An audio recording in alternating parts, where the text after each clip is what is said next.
morning and welcome to the show where Brian May will hit us between the eyes with talk of stereoscopy and turning Queen 3D. A very warm Saturday night welcome to all our guests this morning. Brian May joins us from his studio in Surrey. We're asking you for your stories about how long you've taken to complete something because... Brian, this is inspired by you. I can see you smiling there. Good morning. Good morning. It's about the length of time it took you to complete your PhD in astrophysics. How long was it, in fact? Well, it was more than 30 years. It's about 35 years, in fact, yeah. But there was a long period in the middle where I wasn't doing it because I was doing other stuff. I got kind of seduced away from astronomy by music. It just had to happen somehow. But 30 years later... I came back to it and I had to dedicate a year to it, but I was able to actually get the PhD that I'd always wanted. And now we should call you Dr. Brian May, really, shouldn't we? You're very welcome to call me Dr. Brian May. I can't fix your needs, but I can. It's a doctor of astrophysics, yeah. That's really interesting. I'm not a creative person, so I can't really be part of this conversation. How can you say you're not creative? I don't, not in the way that Johanna is, or you are, for example. Queen's virtuoso guitarist Brian May is, along with being one of the most recognisable, loved and admired musicians in the world, an astrophysicist. He's also had a lifelong interest in collecting Victorian stereophotography, and he's patented the Owl stereoscopic viewer, which... if you buy the latest book he's worked on, you'll be able to own. Brian, first of all, what is stereoscopy? Well, first of all, congratulations for saying it right. He did teach me, by the way, before we went on air, where to put my emphasis. Excellent pronunciation. Yeah, well, it goes back a long way with me, and I've told this story, and I tell it in the book. In the old days, you used to get something wonderful with your breakfast. If you opened your breakfast cereal, in this case Weetabix, you would get a toy. Now, it probably wouldn't go down very well these days because people would protest about being sucked into eating things for the wrong reasons, but it was great fun. It was amazing. I used to look forward to breakfast so much. So one day I opened my Weetabix packet and out popped in a little envelope, a card. I'm holding my fingers up. It's just about 5 inches across, quite small, a couple of inches high, if that. And it had two pictures on it of a hippopotamus, which looked like they were the same picture. So I thought, what is this all about? Why am I doing this? Turn over the card. It says, send off 1 and 6pence and a packet top, and we will send you a stereo viewer, a stereoscope. So I did that, of course. And then one morning, here it comes. I put the hippopotamus card in the viewer and look through the lenses of the viewer. It's got two lenses, and magic happens. Suddenly the hippopotamus looks real. It doesn't look like a flat picture anymore. It looks like I could climb through this window and fall into the hippopotamus's mouth. It's 3D, it's solid, it's real, and I was just completely bowled over. And I remember thinking, to this day, why doesn't everybody do this all the time? If you can take 3D pictures, why would you just take flat pictures? So it's stayed with me. It's always been magic, and that's what I do now. I publish stereoscopic books which give you that same magical experience. Because you created the Queen in 3D book. Yes. But then how do you take the pictures? Do you need a special camera for that? Best thing is to have a special camera, and the camera has two eyes exactly like we do. The trick, if it's a trick, if you can call it that, the magic happens because the two eyes, our two eyes, every second of our lives capture two different views of the world. They're slightly different because our eyes are spaced by about 2.5 inches.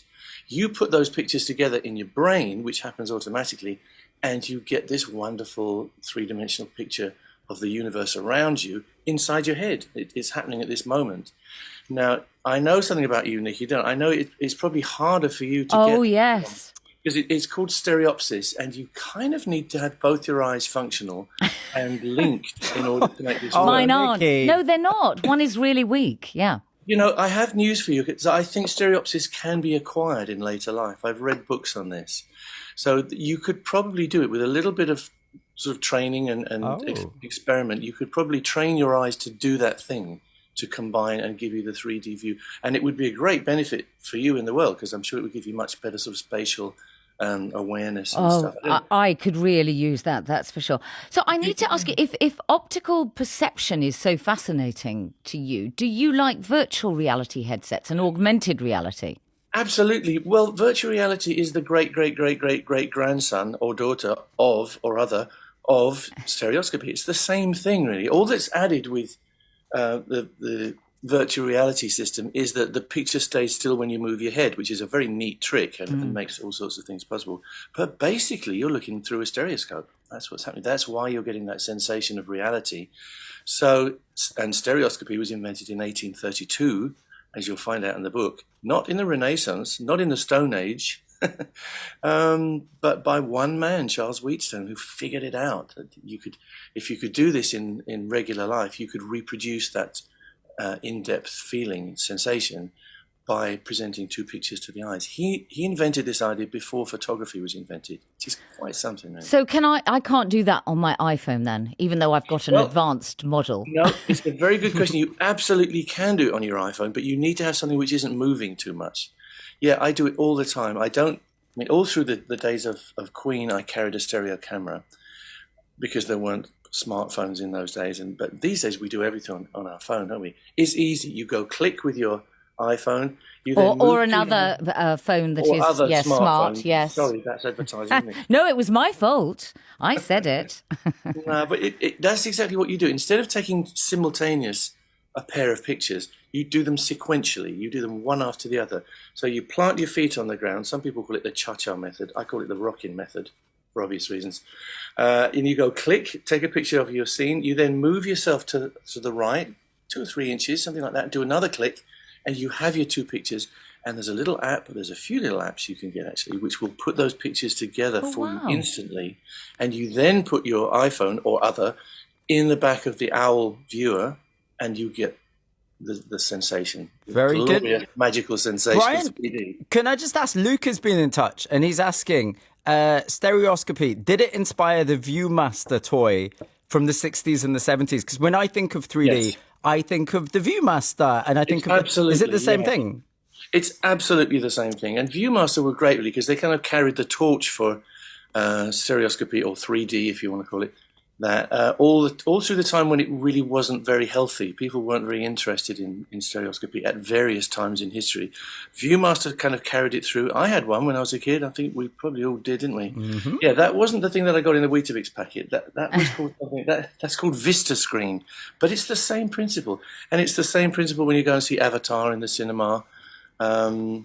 Or you see a Mighty Mouse comic with red and green glasses. It's all the same principle, just done in a slightly different way. So going back to the beginnings of your science education, Brian, wasn't it with some pressure from your parents that you actually finished your physics degree? They were rather insistent, it seemed. Well, they were very keen. I think my dad felt that he gave up his career so that I could have a career. He gave up his... Well, he was a brilliant scientist and engineer.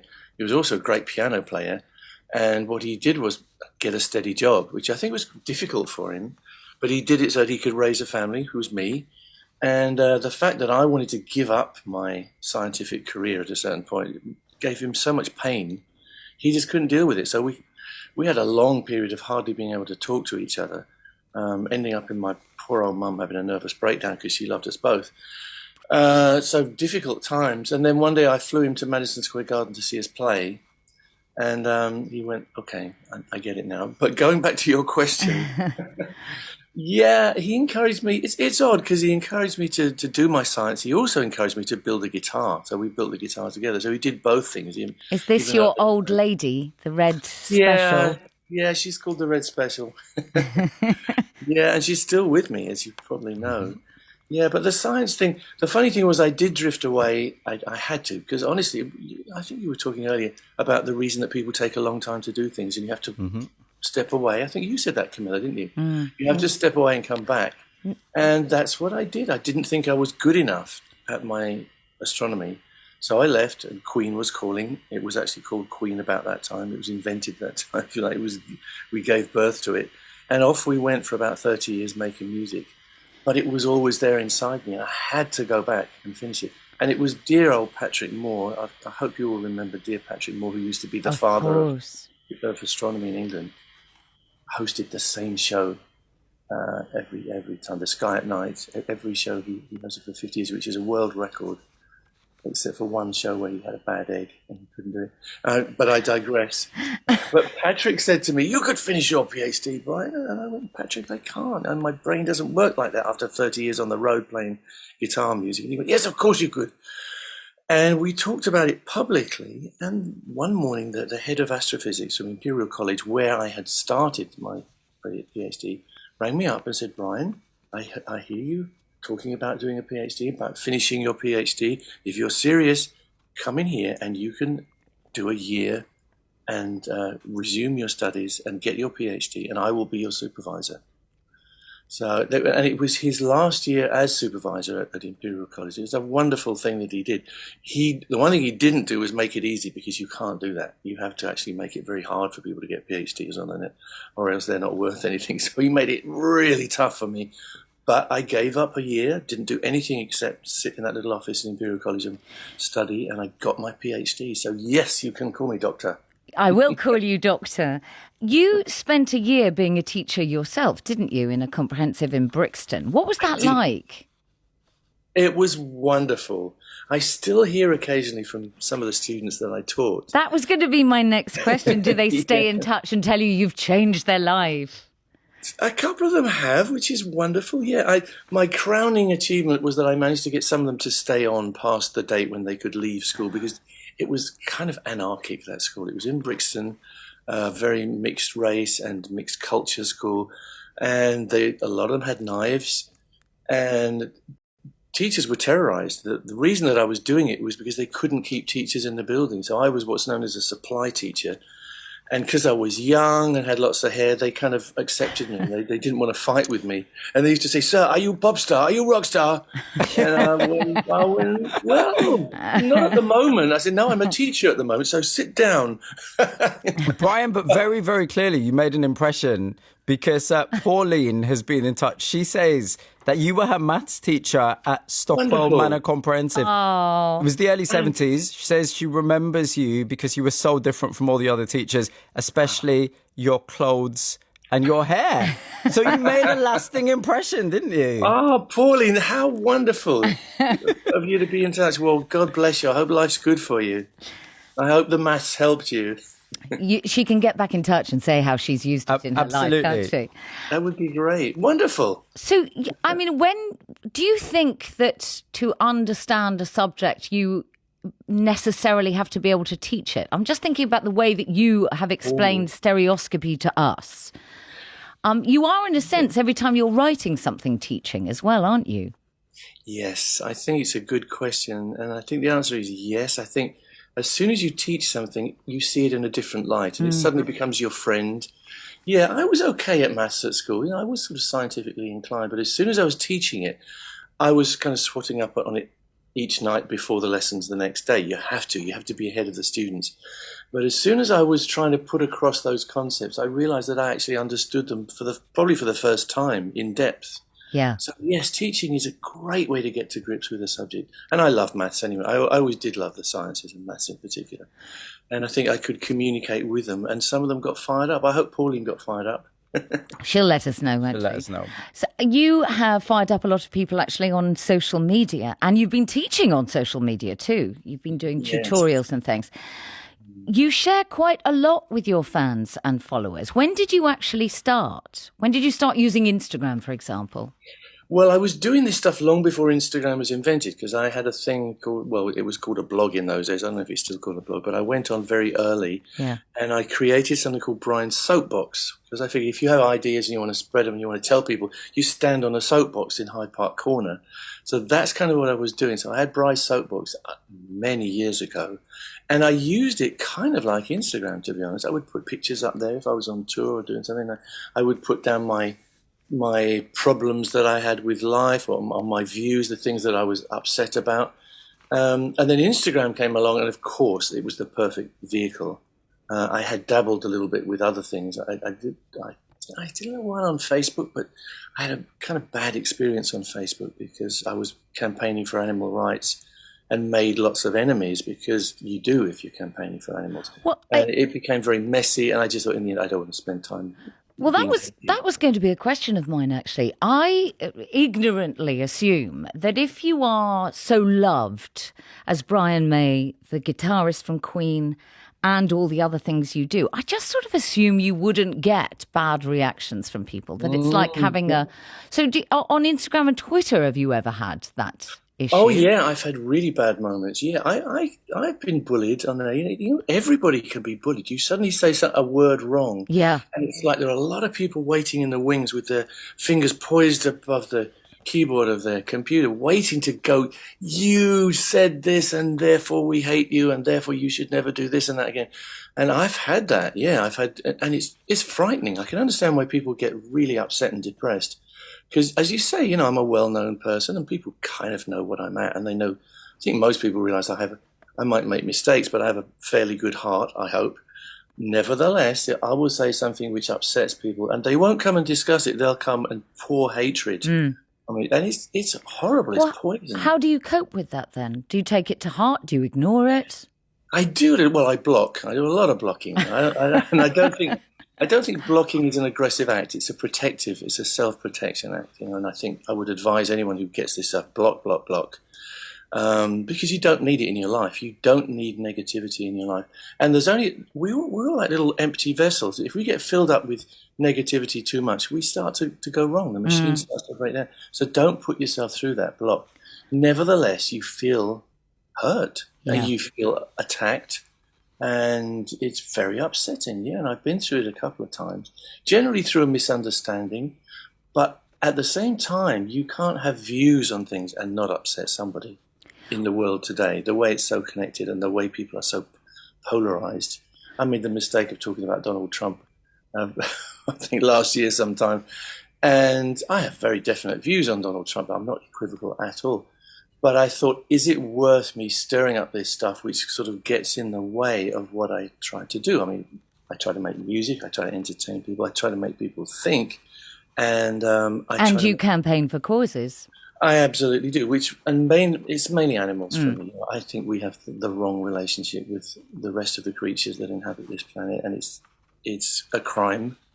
And I campaign for animal rights. Yeah, and I make enough enemies doing that. Let me tell you, without getting into all the other stuff. But you can make enemies by saying the world is not flat. There's people who will really try to make your life miserable. And, honestly, it bothers me. And I don't speak out as much as I used to do because I find it so messy and so frightening that you can say something which is your truth and people will either not understand or deliberately kind of take it the wrong way and stir up a war. I think it's a shame. I think we've lost a lot of our compassion in society. We've lost free speech. We've lost a lot of our sense of humor. And in the old days, you would debate subjects and you would have some kind of freedom to do that. Now you say the wrong word. It's about vocabulary sometimes. And you're just completely vilified and thrown out. And I find that hard. I think it's sad that the human race became that way at the moment. You're using your Instagram often for good, and I'm just thinking about Nathan Evans, who happens to be one of our guests next week on the show. Oh, brilliant. And how you picked up your guitar and interpreted the Wellerman song.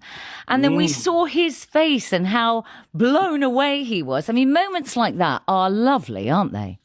Isn't that a lovely side of social media? Yeah, exactly. That would have probably taken a year to happen if it hadn't been social media, and I perhaps would have bumped into him. Yes, happened in a matter of days. I picked it up and I was so inspired by the way he sang and put it across. I regard my guitar as a voice, really. I thought, I can sing that on the guitar, I can play it. So I just did it very quickly on Instagram. And yes, he saw it and he said, you can do anything you want, Brian May. And suddenly I had this relationship with this wonderful guy who was all shiny and new, and I love that. I love to interact with people and get creative. But the last year, although you've been doing all these great things through lockdown, you've also had a bit of a hard time because you've had health issues with a heart attack and sciatica, your basement flooding. How have you managed through all that? How do you stay buoyant? Well, I'm not an incredibly strong vessel, I'll be honest with you. There's times when I sink, and fortunately, I always seem to be able to find a way back, but I do have this kind of black dog on my back the whole time. I am a depressive, and if too much stuff happens to me in a negative way, I will go down, and I do go down. And I think you then have to search around to try and find ways out. And in fact, my first solo album, which I re-released a few months ago, from 30 years ago, talks about exactly that. It's called Back to the Light, and it's about finding this black spot. And first of all, believing that there is a way out. I don't know if anyone's listening who has this same feeling. When you're really black, you don't believe it's ever going to end. So you have to find that little shaft of light which tells you it will get better, and you have to then work to it. So my song Back to the Light is about just that. You can find your way back. But there, some people find their way back by balancing chemicals in their body and their brains, by taking medication. Some people can do a talking therapy. Things work differently. But from what I understand about people who are depressives, sometimes nothing works. But I always wonder what someone does hold on to then. And what is it you hold on to that gets you to see that light? To me, it's that one little bit of belief, that this isn't forever. Tomorrow might be pretty bad as well. Today is awful. Let's give in to that fact. Let's say, okay, this is a really bad day. I feel really, really, really, really unspeakably bad. And tomorrow may be pretty crap as well. But tomorrow's going to be different. And the day after that is going to be different too. And eventually I will be feeling maybe still bad, but it will be slightly different about different things. And eventually there will be a point where I can find that shaft of light, and it will happen. So that takes me off the bottom. And as soon as you're one rung off the bottom of the ladder, you have hope, and hope is what takes you through, even if it's tough, even if it's a long time. So have there been times when you've had to go on stage and perform live when you have felt nothing? I've never felt nothing. No, that's never happened, because there's this wonderful thing called Dr. Rock, which really is, which is made of adrenaline and excitement. You can't be going on a stage and feeling depressed. It will take you out. It's a miracle. I mean, it really is. There's nothing quite like performing. I have been on stage feeling a lot of pain. You could never not feel anything. But on stage, thoughts will flood through. But you're so carried along by the energy of an audience. We're so lucky. We have wonderful audiences with Queen, and they give us back this energy. You couldn't possibly be feeling immobile or depressed or lacking in thoughts when you're on stage. It's a wonderful experience. It's a wonderful kind of landscape that you're running around in. But sometimes I will have painful thoughts in the background, and you have to. Strange enough, you can use them sometimes to inform, to energize your playing. And sometimes it makes for a great performance if you are feeling stuff that you're dealing with. I've had difficult moments on stage where I felt despondent, but the music is such a healer. It's such an amazing energy force. I was really interested to hear that you said that playing on top of Buckingham Palace with Queen was a turning point for you. How so? Well, it was kind of without Queen. That's the thing. I was completely alone. Nominally with Queen, but actually on my own on the roof, apart from Pete, my guitar tech. And it was unbelievably scary. And most of the best things in life are scary, aren't they? Yeah. It's really true. And I make no pretense, I was terrified. It was facing fear. There used to be a book called Face the Fear and Do It Anyway. That was what it was for me. And I actually did an immense amount of work to make sure I was up to the job, but I couldn't guarantee that I wouldn't mess it up. There was no guarantee. Anything could have gone wrong. I could have broken a string, which would have wiped out the whole thing. I could have hit a situation where I couldn't hear the orchestra. That would have completely capsized the whole thing. And I could have just gone wrong. I could have freaked. My brain could have melted. And I would forever have been that guy who messed it up on top of Buckingham Palace in front of 1 billion people.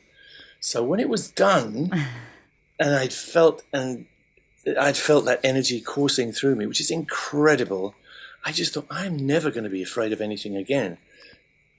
And you know what? It had a big effect. There's never been anything quite as scary as that. The closing of the Olympic Games, which I also played solo, came close. That was pretty close to it. But Buckingham Palace on your own, on TV around the world, you can't get a lot more scared than that. And it's not about falling off the building. People say, were you afraid of falling? No, it's about making an ass of yourself in front of the whole world. Brian May, thank you so much. You're staying with us for the rest of the show. And the book that Brian has edited is Stereoscopy, The Dawn of 3D. It's written by Brian Pellerin. Absolutely. Brian, I wanted to ask you about, and I'm sure everyone wants to know this, all your years in Queen and what you achieved and what you continue to achieve, I now see and I know that there is a whole new generation of Queen fans that weren't even born. Yeah. You know, they weren't even born. They weren't there. And I think a lot of this is to do with the documentaries. It's to do with the film. And particularly what I'd say is there's lots of people within the LGBTQ community who have discovered the music, but they also see Freddie as iconic in so many ways because he lived his life with such kind of authenticity in so many ways. And I wonder, do you think at the time, did he have the attitude of knowing that he was doing something, which, let's face it, at the time was really difficult to live the way he was living, to be who he wanted to be? That really took some strength, didn't it? Yeah, this is a very deep subject, and I can get in deep water talking about it because things were very different in those days. Mm-hmm. And Freddie wasn't in any way regarding himself as some kind of evangelist. He really, not for the issues that we all talk about today all the time. And you can see that in the film, actually. The Bohemian Rhapsody film has a lot of truth in it. He lived his life as a musician and a performer and a human being. And as a group, we didn't worry about any of the other issues that might have come up. Maybe that's extraordinary, in the world as it is today. But we never talked about the fact that Freddie's skin wasn't the same color as ours. And it wasn't that different anyway. But nowadays, this would be a huge issue, and we never talked about the fact that he might have been gay and he might not have been. I shared rooms with Freddie. I know a lot about Freddie. Yeah. Not all of which I've shared with the world. But the funny thing was that wasn't what was important. The music was everything. We just wanted to make music. We wanted to excite people the way we'd been excited by like Little Richard or Jimi Hendrix or whoever, or the Beatles. And that was our lives. We were kind of devoted, married to the music. Mm-hmm. And it's hard to explain this to people now. I got myself in very hot water recently trying to explain it. I've probably just done the same again now. Because people see me as part of the problem if I don't think there's a problem, But we had a wonderful time together, and there was never any talk of anything except let's make the next great movie. Right. It's fascinating. And I think in a sense that's part of the reason that we relate to the very young generation, because they grow up dealing with their own problems. And these days you can share your own problems. And I think that's the great thing about social media. The other side of the coin is that it can be so vicious and so cruel. And I think Queen music has this way of cutting through all that. People can just smile and enjoy and share. No matter what part of the world you live in, you can share Queen music, and people do. I feel very fortunate to be saying that. It's like that's the dream come true. Yes. The dream for me is that We Will Rock You I can hear in any country in the world, and people don't realise that anybody ever wrote it. But it's like what goes around comes around. I'm watching Brian May's face. His head just came up like a meerkat when we said that. Brian, how well do you think you would do on a mission with Bear Grylls? Do you think you are a survivalist? I've been thinking a lot. You're an amazing guy, Bear, and I'm wary of saying too much because I don't really understand your relationship with animals, and I know you've had lots of discussions with me. Obviously, I'm an animal person, and I don't know how I would be if it was the choice between killing some creature and starving to death. I really don't know how that would be for me. I don't think survival would necessarily be instinctively my only consideration. So I'm a little different from you, but I would like to. I can't stand this business of putting people down before you really understand them. So I would love to really understand where you're coming from on that. Well, first of all, what a hero you are, Brian, and don't underestimate your survival instinct. You are a true survivor, and you're a true team player. And I think those two things are so key in the wild. You got big heart, and you're lovely with, you love your friends. That's it. That's the key thing. I think in terms of survival and food.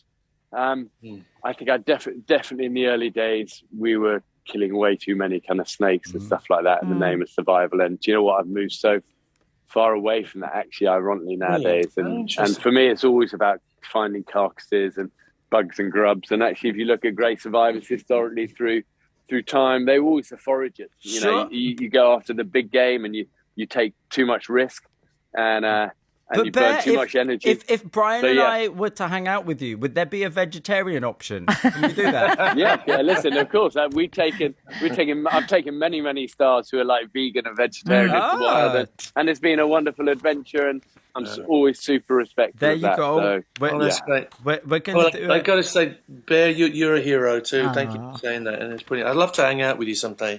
That's almost it for today's Saturday Live. Brian, you've chosen the music we're ending with. What are you giving us?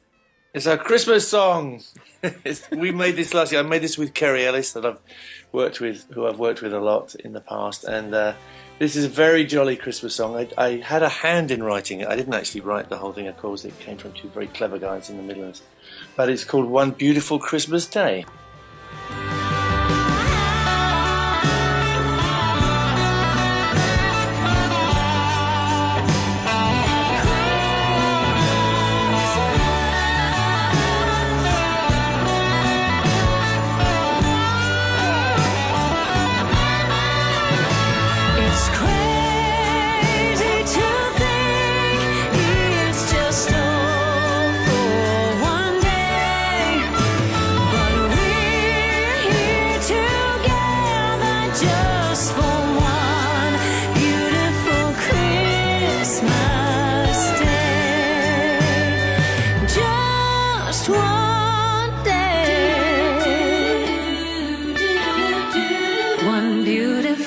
Beautiful Christmas Day.